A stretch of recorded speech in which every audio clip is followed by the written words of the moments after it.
ਦੁਨੀਆ ਦੀਆਂ ਮੁਖਤਲਿਫ ਕੌਮਾਂ ਆਪਣੇ ਮੌਸਮਾਂ ਤੇ ਖ਼ਾਸ ਦਿਨਾਂ ਦੇ ਹਵਾਲੇ ਨਾਲ ਤਿਉਹਾਰ ਮਨਾਉਂਦੀਆਂ ਨੇ। ਪਾਕਿਸਤਾਨ ਤੇ ਭਾਰਤ ਵਿੱਚ ਪੰਜਾਬ ਹਮੇਸ਼ਾ ਜ਼ਰਖੇਜ਼ ਤੇ ਖੁਸ਼ਹਾਲ ਖਿੱਤਾ ਰਿਹਾ ਹੈ। ਇਹ ਧਰਤੀ ਹਮੇਸ਼ਾ ਤੋਂ ਦੁਸ਼ਮਣਾਂ ਦੀ ਨਜ਼ਰ ਵਿੱਚ ਰਹੀ ਹੈ। ਪਾਕਿਸਤਾਨ ਦੀਆਂ ਦੂਸਰੀਆਂ ਕੌਮੀਅਤਾਂ ਦੇ ਮੁਕਾਬਲੇ ਵਿੱਚ ਪੰਜਾਬ ਤਿਉਹਾਰ ਮਨਾਉਣ ਵਿੱਚ ਸਭ ਤੋਂ ਅੱਗੇ ਹੈ ਤੇ ਸਕਾਫਤੀ ਤੌਰ 'ਤੇ ਵੀ ਜ਼ਰਖੇਜ਼ ਤੇ ਖੂਬਸੂਰਤ ਹੈ। ਲੋਹੜੀ ਸ਼ਬਦ ਤਿਲ ਤੇ ਰਿਓੜੀਆਂ ਸ਼ਬਦਾਂ ਦੇ ਮੇਲ ਤੋਂ ਬਣਿਆ ਹੈ, ਜੋ ਪਹਿਲਾਂ ਤਲੋੜੀ ਤੇ ਫਿਰ ਵੇਲੇ ਦੇ ਨਾਲ ਆਸਾਨ ਹੋ ਕੇ ਲੋਹੜੀ ਕਹਿਲਾਉਣ ਲੱਗ ਪਿਆ। ਪੰਜਾਬ ਦੇ ਹੋਰ ਤਿਉਹਾਰਾਂ ਦੇ ਮੁਕਾਬਲੇ ਵਿੱਚ ਲੋਹੜੀ ਸਭ ਨਾਲੋਂ ਵੱਧ ਖੂਬਸੂਰਤ ਤੇ ਸ਼ਾਨਦਾਰ ਲੱਗਦਾ ਹੈ।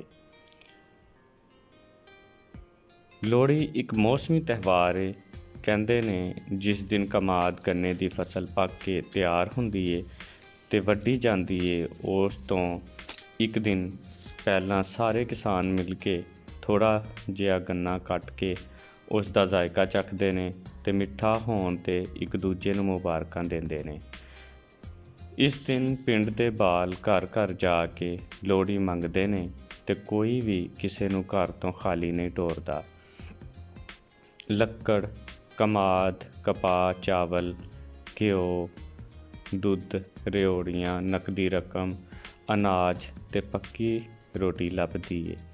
ਬਾਲ ਇਹ ਸਭ ਸ਼ੈਵਾਂ ਸ਼ਾਮ ਨੂੰ ਇੱਕ ਇਕੱਠੇ ਮੈਦਾਨ ਵਿੱਚ ਲੈ ਕੇ ਆਉਂਦੇ ਨੇ। ਫਿਰ ਉਸ ਤੋਂ ਬਾਅਦ ਪਿੰਡ ਵਿੱਚ ਅੱਗ ਦਾ ਅਲਾਓ ਬਾਲਿਆ ਜਾਂਦਾ ਏ, ਜਿਸ ਨੂੰ ਭੜਕਾਉਣ ਲਈ ਉਸ ਦੇ ਉੱਪਰ ਸੁੱਚੇ ਘੀ, ਕਮਾਦ, ਚੀਨੀ, ਦੂਜੀਆਂ ਸ਼ੈਵਾਂ ਦਾ ਛਿੜਕਾਓ ਕੀਤਾ ਜਾਂਦਾ ਏ, ਜਿੱਥੇ ਸਾਰੇ ਰਲ ਮਿਲ ਕੇ ਲੋਹੜੀ ਖਾਂਦੇ ਨੇ ਤੇ ਜਸ਼ਨ ਮਨਾਉਂਦੇ ਨੇ।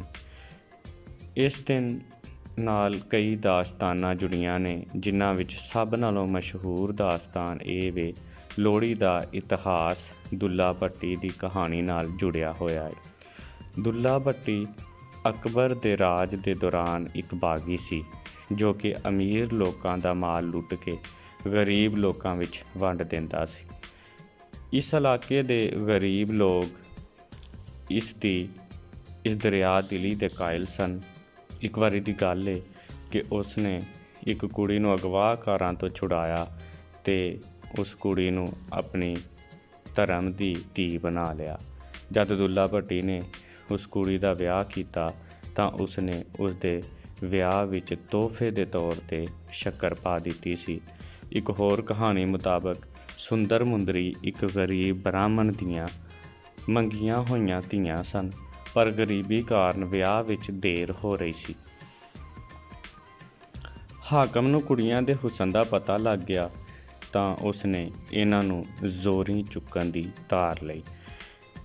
ਇਸ ਦੀ ਭਿਣਕ ਬ੍ਰਾਹਮਣ ਨੂੰ ਵੀ ਪੈ ਗਈ। ਇਸ ਲਈ ਉਸ ਨੇ ਕੁੜੀਆਂ ਦਾ ਜਲਦੀ ਵਿਆਹ ਕਰਨ ਲਈ ਜੰਗਲ ਵਿੱਚ ਦੁੱਲੇ ਨਾਲ ਰਾਬਤਾ ਕੀਤਾ ਤੇ ਦੁੱਲੇ ਨੇ ਵਿਆਹ ਦੀ ਜ਼ਿੰਮੇਵਾਰੀ ਲੈ ਲਈ ਅਤੇ ਕੁੜੀਆਂ ਦੇ ਸਹੁਰਿਆਂ ਨੇ ਹਾਕਮ ਤੋਂ ਡਰਦਿਆਂ ਕਿਹਾ ਕਿ ਉਹ ਰਾਤ ਵੇਲੇ ਹੀ ਵਿਆਹੁਣ ਆਉਣਗੇ। ਪਿੰਡ ਤੋਂ ਬਾਹਰ ਜੰਗਲ ਵਿੱਚ ਵਿਆਹ ਰਚਾਉਣ ਦਾ ਪ੍ਰਬੰਧ ਕੀਤਾ ਗਿਆ। ਰੋਸ਼ਨੀ ਲਈ ਲੱਕੜੀਆਂ ਇਕੱਠੀਆਂ ਕਰਕੇ ਅੱਗ ਬਾਲੀ ਗਈ। ਦੁੱਲੇ ਕੋਲ ਕੰਨਿਆਦਾਨ ਦੇਣ ਲਈ ਇੱਕ ਲੱਪ ਸ਼ੱਕਰ ਦੀ ਹੀ ਸੀ। ਕੁੜੀਆਂ ਦਾ ਡੋਲਾ ਟੁਰ ਗਿਆ ਤੇ ਗਰੀਬ ਬ੍ਰਾਹਮਣ ਨੇ ਦੁੱਲੇ ਦਾ ਲੱਖ ਲੱਖ ਸ਼ੁਕਰ ਕੀਤਾ। ਕਿਹਾ ਜਾਂਦਾ ਹੈ ਕਿ ਉਦੋਂ ਤੋਂ ਲੋਹੜੀ ਮਨਾਉਣ ਦਾ ਰਿਵਾਜ ਪੈ ਗਿਆ। ਇਸ ਕਰਕੇ ਹੀ ਹਰ ਲੋਹੜੀ ਦੇ ਦਿਨ ਦੁੱਲੇ ਨੂੰ ਹਰ ਲੋਹੜੀ ਦੇ ਵੇਲੇ ਯਾਦ ਕੀਤਾ ਜਾਂਦਾ ਹੈ।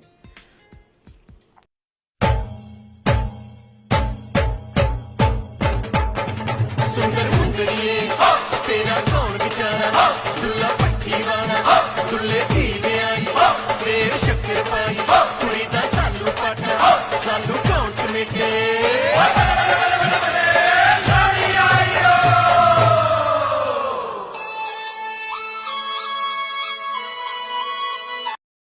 ਚੜ੍ਹਦੇ ਪੰਜਾਬ ਵਿੱਚ ਦੁੱਲੇ ਭੱਟੀ ਦੇ ਲੋਹੜੀ ਦੇ ਹਵਾਲੇ ਨਾਲ ਬਹੁਤ ਸਾਰੇ ਗਾਣੇ ਤੇ ਫਿਲਮਾਂ ਬਣੀਆਂ ਨੇ।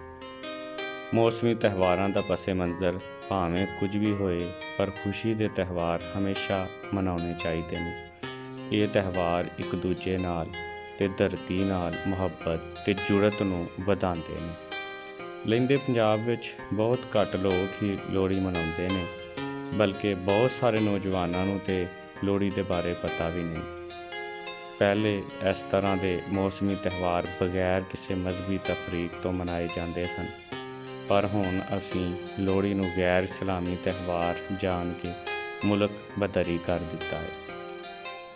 ਜਨਰਲ ਜ਼ਿਆ ਤੇ ਉਹਦੀ ਰਿਆਸਤ ਨੂੰ ਸਰਕਾਰੀ ਮਜ਼ਹਬੀ ਰੰਗ ਦੇਣ ਤੋਂ ਬਾਅਦ ਸਦੀਆਂ ਪੁਰਾਣੇ ਇਸ ਤਿਉਹਾਰ ਨੂੰ ਅਪਣਾਉਣ ਤੇ ਕਬੂਲ ਕਰਨ ਤੋਂ ਇਨਕਾਰ ਕਰ ਦਿੱਤਾ ਗਿਆ ਤੇ ਇਸਲਾਮ ਦੇ ਨਾਂ ਤੇ ਅਰਬੀ ਰੰਗ ਰੰਗਣ ਦੀ ਕੋਸ਼ਿਸ਼ ਕੀਤੀ ਗਈ, ਪਰ ਨਵਾਂ ਰੰਗ ਤੇ ਨਹੀਂ ਚੜ੍ਹਿਆ ਬਲਕਿ ਪੁਰਾਣਾ ਵੀ ਲੈ ਗਿਆ। ਤਿਉਹਾਰ ਤੇ ਸਾਨੂੰ ਜੋੜਦੇ ਨੇ ਤੇ ਨਫ਼ਰਤਾਂ ਨੂੰ ਘੱਟ ਕਰਦੇ ਨੇ। ਹੁਣ ਵੀ ਇਸ ਧਰਤੀ ਪੰਜਾਬ ਤੇ ਪੰਜਾਬੀ ਬੋਲ ਬਾਲ ਮੁਹੱਬਤ ਕਰਨ ਵਾਲੇ ਕੁਝ ਗੱਭਰੂ ਹੈ ਨੇ, ਜਿਹੜੇ ਇਸ ਸਕਾਫਤੀ ਹਨੇਰੇ ਵਿੱਚ ਆਪਣੇ ਪੰਜਾਬੀਪਨ ਦਾ ਦੀਵਾ ਬਾਲੇ ਹੋਏ ਨੇ।